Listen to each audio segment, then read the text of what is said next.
television do the get an 14 channel 54 you go TV do channel 22 yeah St. Edwin and St. Augustus on the guitar boxing every Facebook you live YouTube so live don't quick as a born a brass sign yabri madribosum fe we could start television day na yabian sama obidi no mu akotini be NPP amanyeku war bobo won na abo memenda orebe achachofo pay na oda NPP ano ahye delegate ya bod kon aban fe na won hwe de abato be wie na wenya candidate obobo ho ma 2028 wedi numu nkwanyam damara no webe asoyi sonko a obohwe ayansa wa asaw na onye echinebo num meche rehabilitation center wa ogwa na kwanchafo pay na oda no owura Addison that go atrem senti potia si dam ayasabe age ubi si dam ayasabe no wo oye ogwa ha community connector Coastal Television yakafa ba adominanti dependei ye chenchima yakopedu yakwabra depending ehimfa na yerko wa modern na ofri nda yeboko yakohwe bebi a depending so yeboko ebusuafo eyi na nsem bi akaw na nyabere madere bosom wo Coastal Television don kro kasebom aseda papa bi ho a yedeba mo yedi say gift shop edumako waja atum da wode achede papa dum mo na waso da kache wadofo damara aseden bi so wa yam fama oya finger link fast food and catering services wono so wono bo ka ho papa aseden bi yedeba ma oya NPA National Petroleum Authority osi use gas edumako ba se wona adawo ma na we so ma se menwabere mede don kore kasebo mede bra ho aba from kitikeku ASORBA KOFI ESSUMAN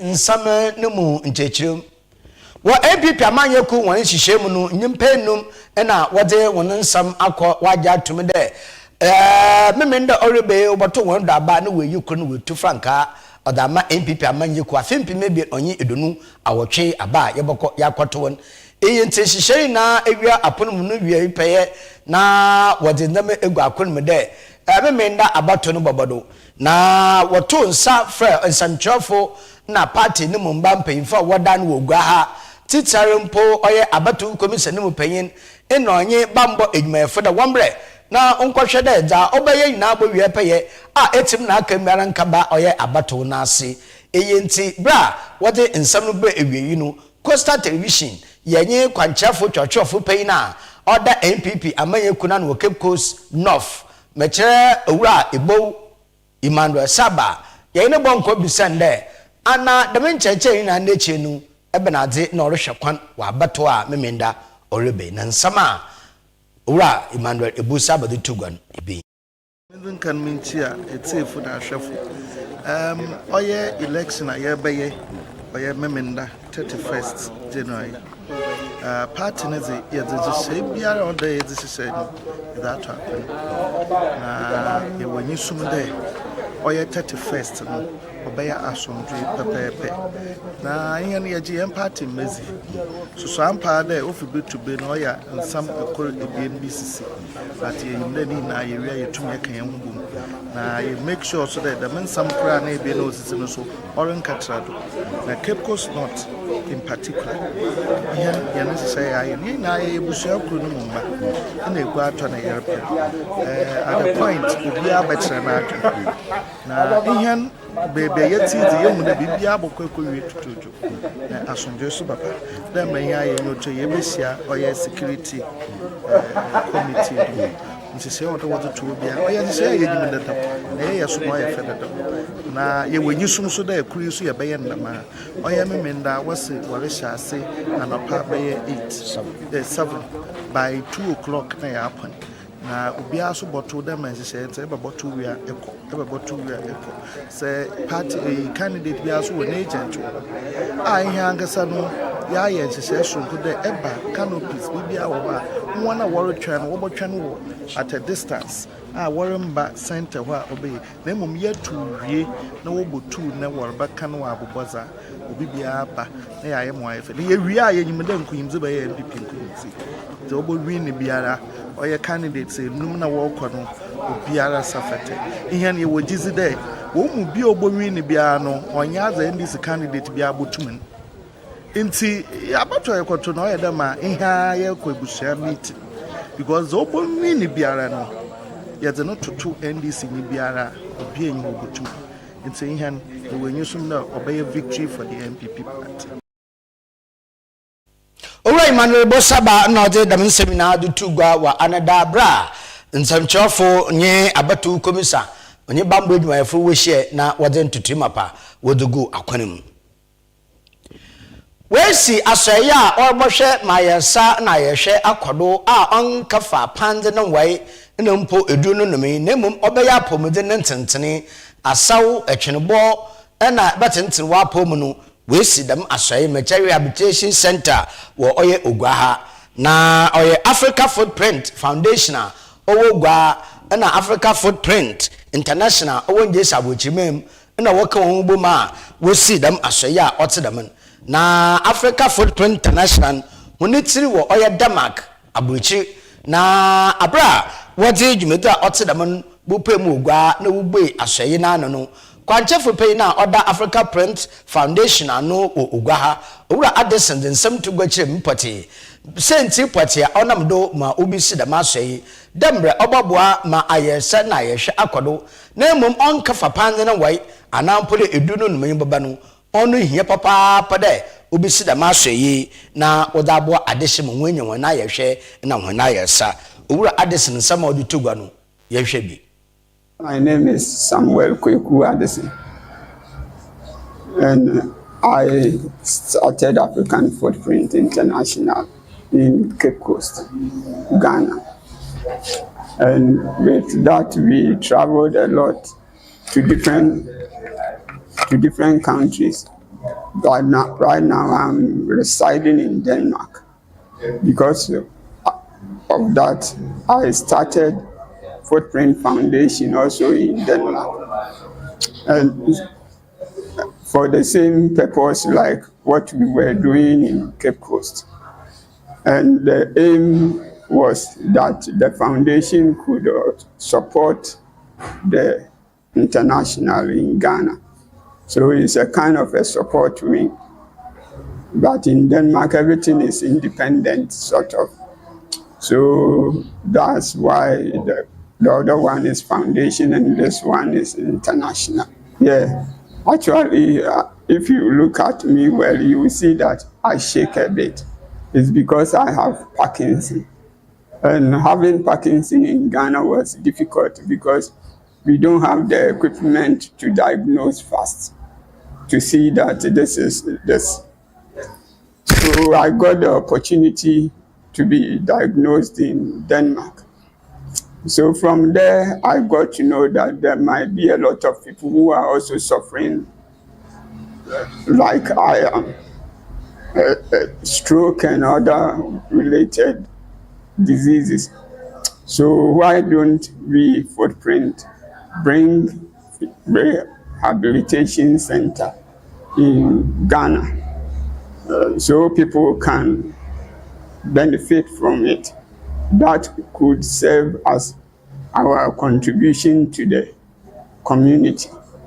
So we started looking for the equipment, and the one who is leading African Footprint International in Denmark is a co-chairman with me, and she actually helped us to get all the instruments, the equipment, and she sought for money to enable this takeoff. When I started it, I started the idea. The idea was that Footprint, we are doing music and dance. So through music and dance, we should be able to achieve every goal that we want or need to. So we were going to use the physiotherapist exercise and then run it through the dance moves that we do. So we convert kind of the physiotherapy exercise into a dance. And then when people dance it, then they dance into health. That was the idea that I got. So you can see Footprint is a musical group, but physiotherapy, why is it here? That's the connection, that we can dance into good health. The equipments are in Tema. We have paid for all the duties, but we need to tow it down here, and we hope it will come very soon. It could be tomorrow. I would say that anybody who is suffering from Parkinson's, when I started the idea for the rehabilitation center, I said that anybody suffering from Parkinson's will access it fully. And those who have stroke and other things. But those who have good health and would like to train to maintain or sustain their energy or whatever, then they could contribute to sustain the whole project. But I have been working in Denmark in the health and care department, and because of that, I have been able to understand what they need, and I use music and dance to reach them. And I got to know that the dementia respond very much to music. At least it helps them to get their condition better. And African music is more organic. So when you play, people get closer to it. And then it moves people to dance because it is, we do it with, like the way we play it, you have to dance automatically.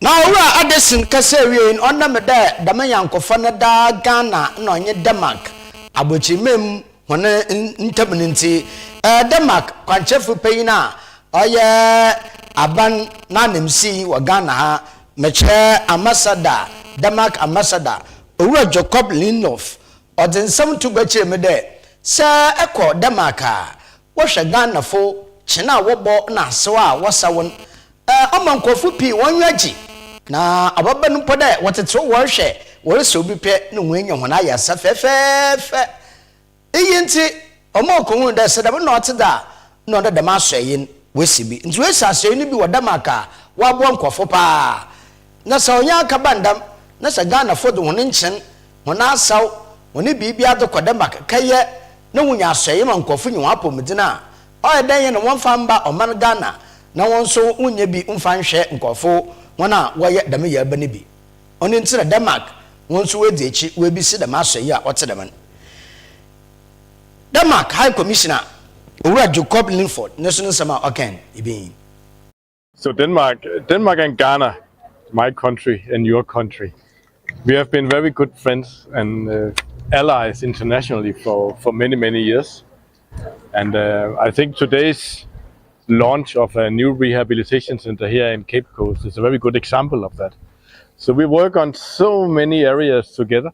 We share the same values on democracy, on a world order based on rules. We share a vision of a more sustainable planet where we take care of the environment for our future generations. So these are some of the things that we work on together. We are also very mindful of the people who are less fortunate including if you have different kinds of diseases. So we in Denmark we suffer a lot from depression, from loneliness, and one of the impressive features of this collaboration is that Ghanaian musicians, they go to Denmark and they perform their wonderful Ghanaian music for people who are lonely, for people who are elderly in Denmark. And immediately when they listen to the Ghanaian music, they start smiling, they start being more happy. So we can say that Ghanaians, they bring happiness to Denmark. And what we can give is that in this project we provide some knowledge about how to, if people are sick, we can provide physiotherapy, as we call it. And that also involves some equipment, some gym equipment. And we have been quite happy that a Danish funded program here with the African Footprints has been able to supply some of those kinds of equipment here. So there are actually quite a few things. So there's this center in Green Hills in Cape Coast. It always is already now a center for cultural exchange between Denmark and Ghana. So today we have seen more than 20 young students coming out here. We have seen this group of young physiotherapy students who will stay here for several weeks to help educate and train locals who can then use the facilities here for local people in Cape Coast and neighboring area who suffer from different kinds of lifestyle diseases. So I hope the center here will be available for that. And then we also have here, we have Danish musicians who work with Ghanaian musicians. So we have this musical twist to healthcare where the happiness that comes from music also transfers to the happiness of our minds. I think you can say that, yeah, actually I agree to that. And what you can say is at least that when people interact, maybe we can dance, we can eat together, we can sing together, or we can do all kinds of things together. The main thing is that we do it together instead of fight among each other, right? Na Denmark abana nimsi kese wie no kwanchefu peina Oda Africa Footprint Foundation ano wo oye Denmark oye owura ye Magic Marine Stone na so den masem to gbechire me da no kwani se nkitemudi da man Ghana no Denmark ntem na se okaba na da aso no wie peye modema yeresa ebe oda won so boboa no wusidam asoye ne bi wo oye Ghana ha owura Magic Marine Stone. My name is May Mornsterne and I'm from Denmark. I'm in the board of African Footprint Foundation in Denmark. African Footprint Foundation is working with bridging. We are bridging culture and health, but we're also bridging between Denmark and Ghana. So we learn from each other and we inspire each other. And especially the health issues in Denmark, one of the biggest health issues is people feeling loneliness, but also people need rehabilitation. Especially we have patients with Parkinson's and we have patients with dementia and other sort of muscular problems. So we get inspired from the traditional dance and the way you move, because that will motivate people and it will create connectiveness. And this project is a collaboration between African Footprint Foundation and African Footprint International. So we have a partnership agreement. And we had donated a lot of training equipment. So we have bikes, we have treadmills, we have pull-ups, we have a lot of training equipment coming. So we will set up a rehabilitation center and we will inspire and work together about rehabilitation for people with functional, Actually, training and movement is medicine. For people with Parkinson and people with dementia, movement is medicine. But you need to be inspired to move and you need to do it together and you need to connect to someone, because that's also quality of life. So the music will help you move, and for Parkinson's people, it's also about like doing the right movements, so getting your arms and your legs to move through the rhythm. So it's nice and it makes people happy. They could be expecting to come and get more advice. I mean, in Denmark we have 1,600 physiotherapists and we're about 5.3 million people.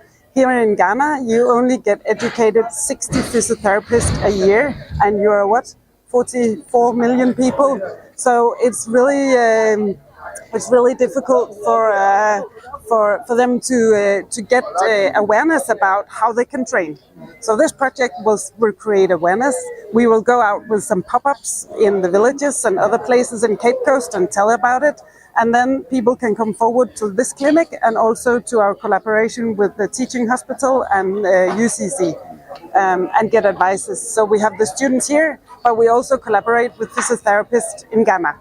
So we work together and we inspire each other and we will build up capacity. Na wo oye jumezina asna woropa ashaye no wotamono adusuafu edonu na wo fi Denmark baya wote wonnyam beti echi busua oman Ghana kona wo fada wo gbachin na wonsaw wo de tenten wono pomu no wo busua won na achachafo banan na waka ho a wo ba jumezina ase na school achacha adusuafu wo ba no nya physiotherapy de senya oda wonano ewurabatia Hansen na so odin masem to gwacha de ba wa be obosia Ghana kwana wo fado wo bochin wasa wo de tenten wapo sande wa ye bu Denmark mo aye a wo ye no Ghana so a obeye papa nti owa ye ti Hansen no so nsama odi to gwane be.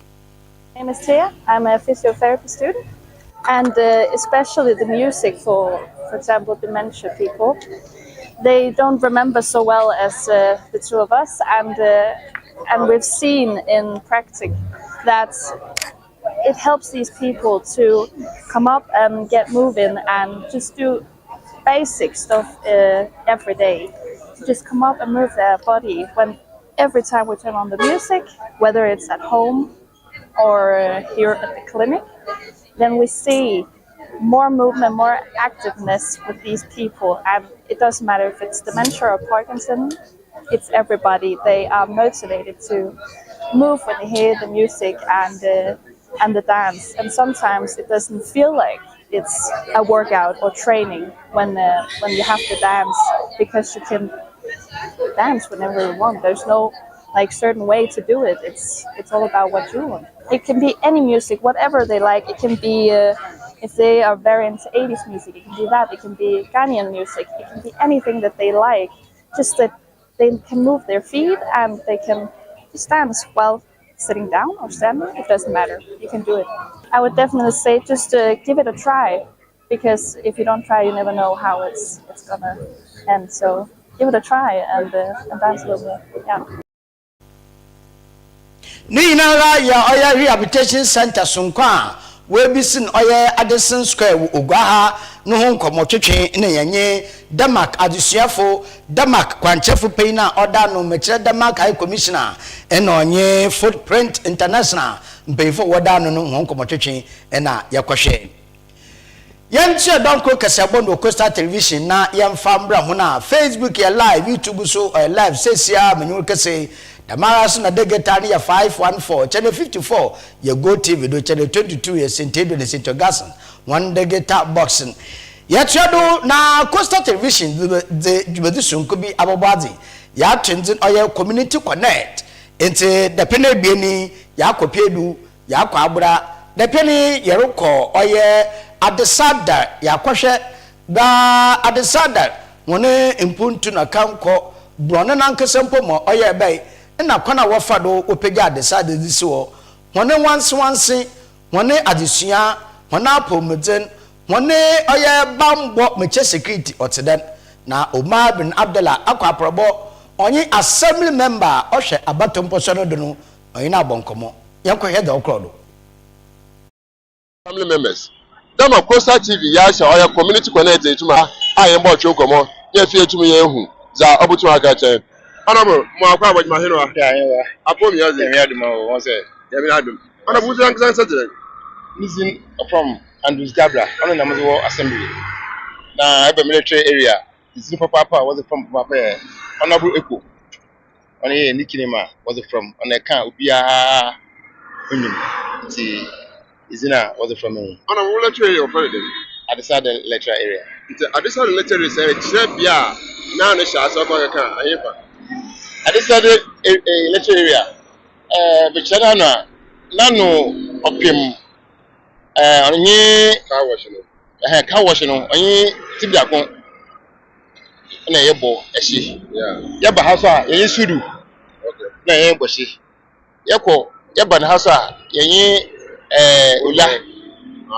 ula na yebo bohye yeba ha so a aso adisare college afia akọ school ni nyina zukọ main road na odechi won ona oboshi amasa yehwa bia etu abobo bia izinna bebi wo ho oye bia sonkwa a yehun de domo ho yehun na mpefupi woda ya abakọsem ho na enukwa yan adisada ha oye ikobi a oye iko literary bi oye ikodedo ha nti dama ikodedo no nizin na oda adisada college edo and you can't adisada la ona na whether to school or hano nti oye kododo wa ofa na adisada ona reso no whether to school na or hano ye adisada college nti oye kododo wa oye wo ha Honorable Yensha, should do here now about go 2 times, 3 times, and then how many times you might say gone?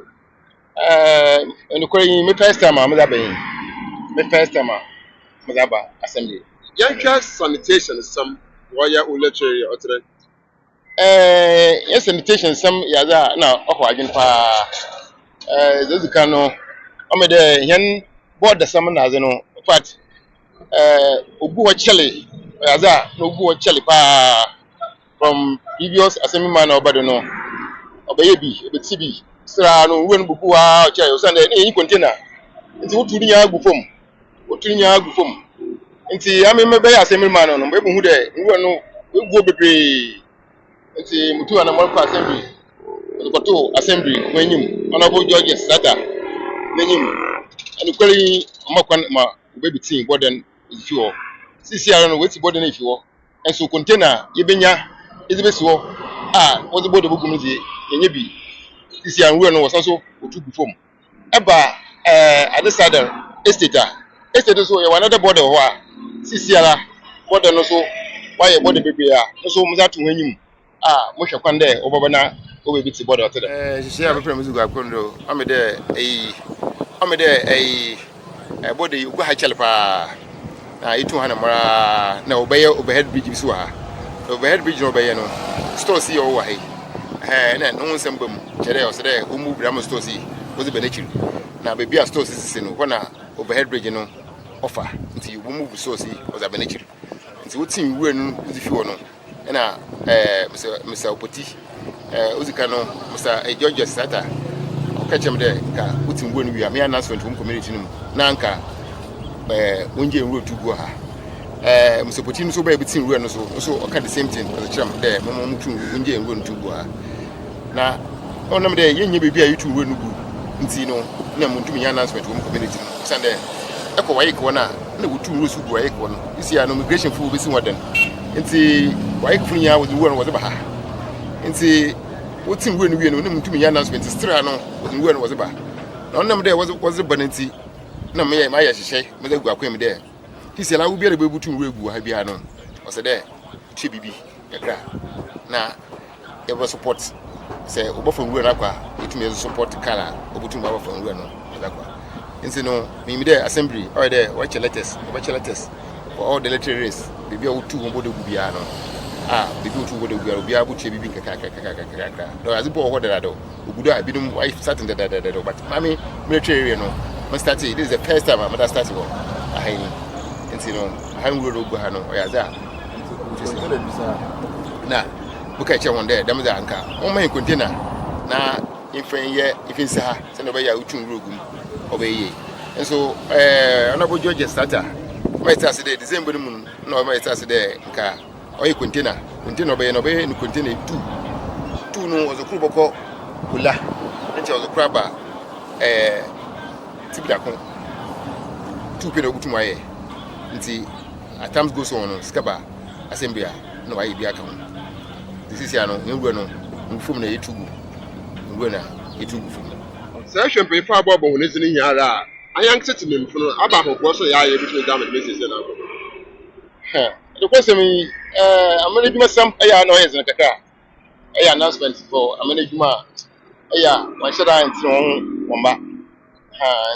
One pick for be the Kakana. Management, management announcement today. Management. What to win? The more common the two to win. The Damo Fomano, we need the Kaka woman, the pick one. Now, we put the Kakasa or community ma. We are managing Obano. Nay, I pick one, I manage one. No more community number shall be paid there over by management in your Honda. See, my management, but I know it. And we are school call at the side of from a open school call and a school when Oh, school is a Macam of woman, Oko school pass and the schools will have a be. If you are decided to go back. Yawo Palahia, Waha. Yawo St. Nicholas, Waha. Yawo St. Nicholas, Plumley. Yawo St. Nicholas, JSS. Yawo Anglican. I decided to come here.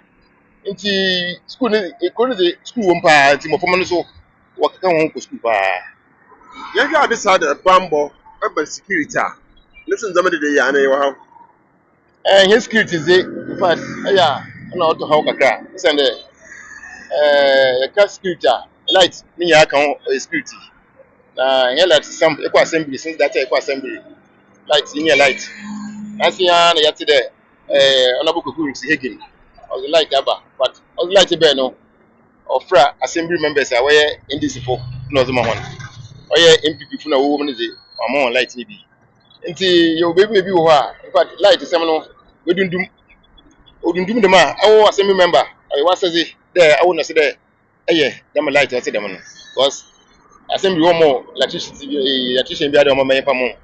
One ever be light you who ever come no I say. As one nature denka light even your light.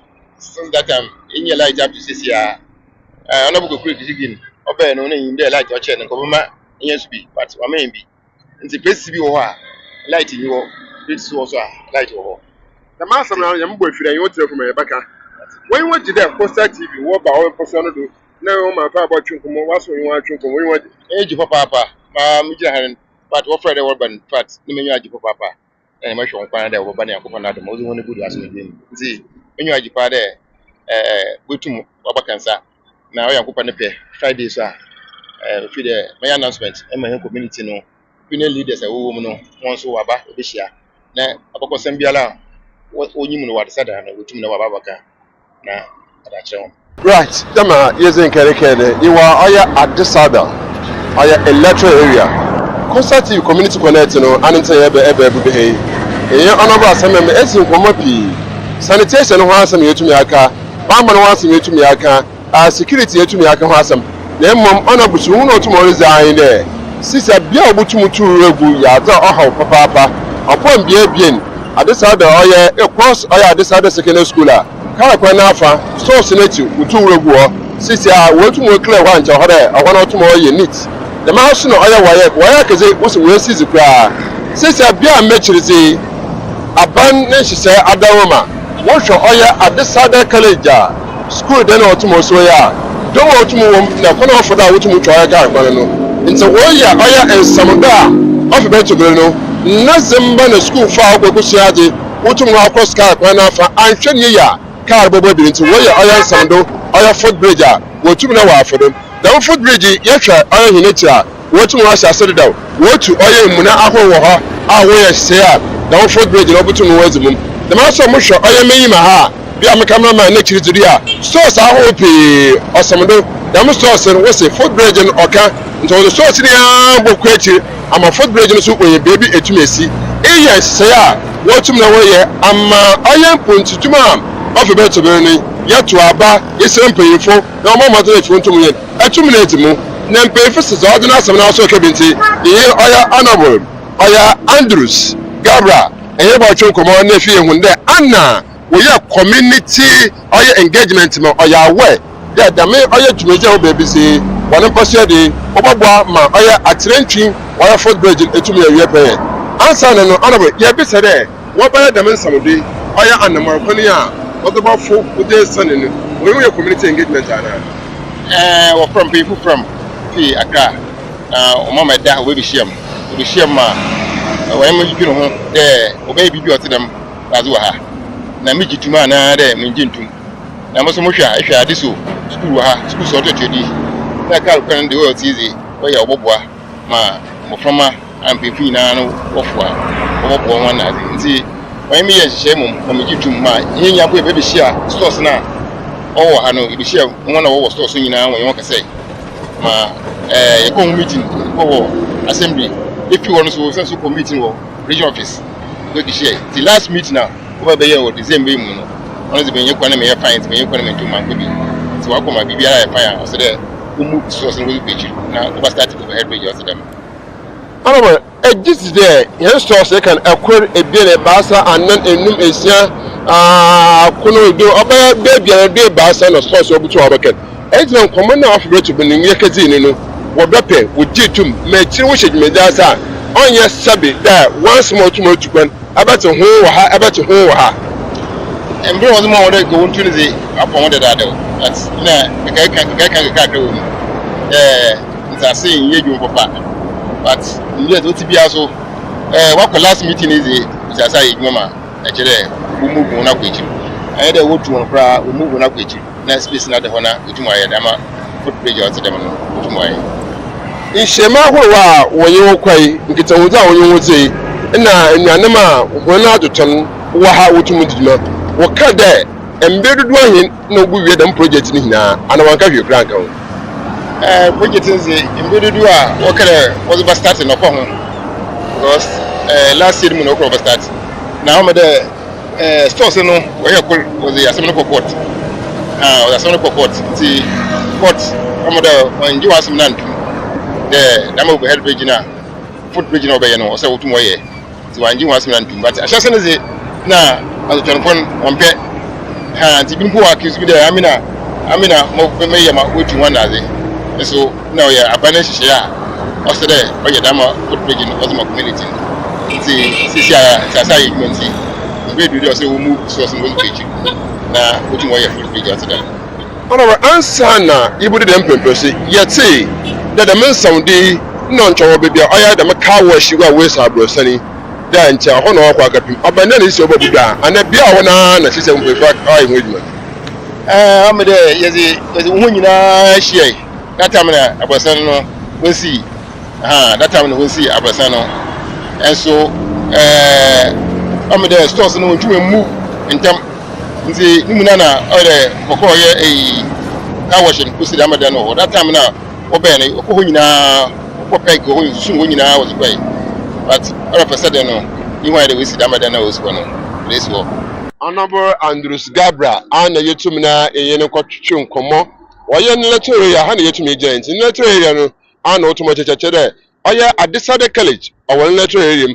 a otrempo otomo okwechi the master yehwe oye Falahia Basic School yehwe Anglican hone school oye St Nicholas Primary JHS ni ya otomo ha iche na moframa wo oye Honorable Andrews oye Gabra oye npesore no wenwaji double to our school. As a bambazi or your how to Mazaman Papa, or you soon and I'm more to move to be no. Our Mazin if you to my bomb and sister a tomb abba. The master knows no one did the Costa TV.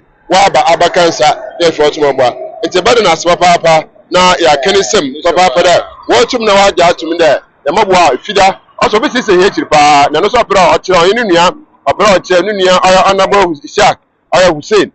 Which is our native. Therefore, to that trying, near Babwa, but the It's Honorable Andrews Gabra ono na oye assembly member de hwe Adisade community connect fida yaroko ho ono nsunsuaden na ya hwe ntetiefu na hwafo se wore hwe na wasem bi se biara ewo no butum de dio Costa television do ye Facebook do ye YouTube ana sumpo ere hwe wo de geta no de butum de wadwe nchene da ba edeba yabakan ana yedu a assembly se biara de bisa banka chipanyin ana assembly members ana opinion leaders wo bia no ewotum na edewode edi abotodo yamfa oye Ghana Meteorological Agency weather forecaster enwabiria wodi abotum yamfa anu mfambra yane donko kasebo no ewieye impempen yare da Ghana Meteorological Agency for wodi aba areyin de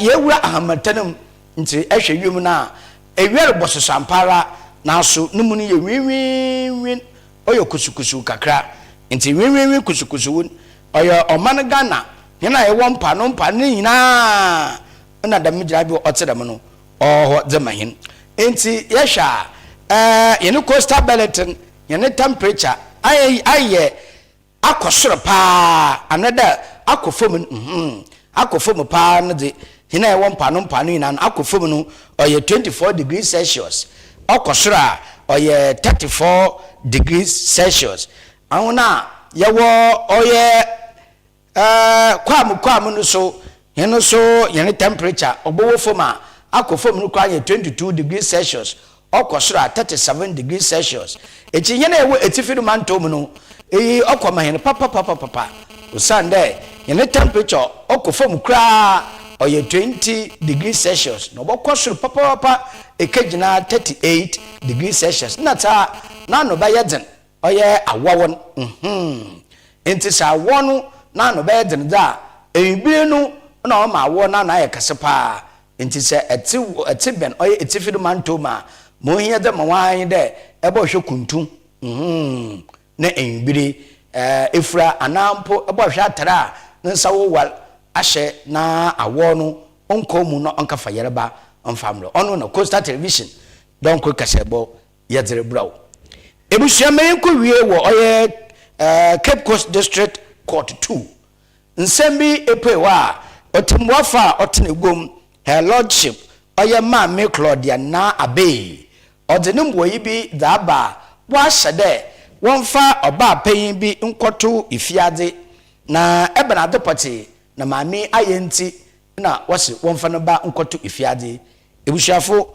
kwedubofa odase no kupem wo oye Cape Coast District Court 2 no abonchirim ama yatase de mami ni fi brofu edu na nidini nti bibi nti edinidini ba wo ho na mom brofu edu no wo na no ba bembesa ba ode abofra no waka cha abofra no mompei na ono mami pei be na abofra no nyifi abofra no be ya na ebor usinodo hwe na ma abofra nwa papai na ono na abofra disu na ndende okodo bia mpakona de bi batan mbor na badam no so oja abofra ba madu kupe mu oye police station bakano na police fo oda asem kupe mu oye court waka tana asem no do mbir kakran ono na temboafa otena egom Cape Coast Court 2 High Court 2 ashede mame nkada oye ifiade na onfanhwe da wayen amase afofofo so wariya